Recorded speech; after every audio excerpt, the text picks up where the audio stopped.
Barely a day after the Court of Appeal stopped the BBI process dead in its tracks, ODM party leader Raila Odinga has said that he will not focus on the 2022 presidential race. Speaking in Bondo, Siaya County, Odinga hinted that the race to State House is likely to be a two-horse race.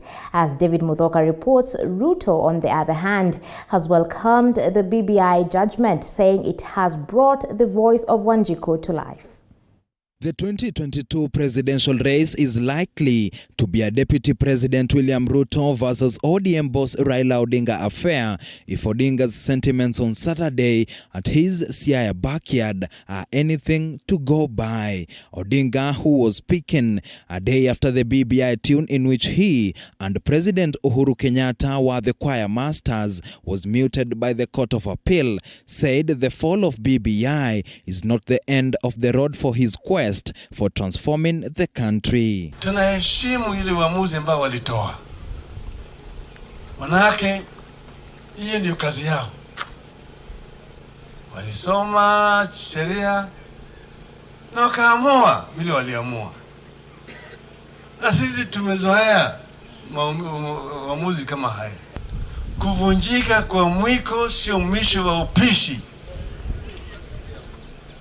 Tunatupa hii ambayo imevunjika, tunachukua ingine, ama sivyo? The next general election is likely to be a two-horse race between ODM leader Raila Odinga and Ruto, who are both keen to occupy the house on the hill, with Odinga seeking to settle political scores with Ruto. Odinga, however, was not very clear about his candidature at a time when his close allies expect him to throw his hat in the ring in the coming days. When you are walking and there's a small stump and you hit it with your leg, it will hurt a little, but it is not the end of your journey. You continue, and we are continuing with or without BBI. And I want to call upon the Deputy President, it's not a time to celebrate. BBI was the baby of a handshake.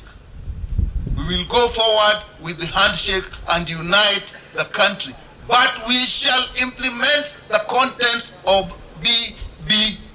At the same time, speaking from his current residence, Deputy President William Ruto took a swipe at the collapse of the BBI process, reiterating that it has derailed the government's Big Four agenda. Ruto further stated that it is not too late for the country to get back on track, even as the Jubilee administration approaches the end of its second and final term. It is time for us, especially the political class, to set down our battle standards and shed our partisan armor and unite in actualizing the aspirations of ordinary citizens.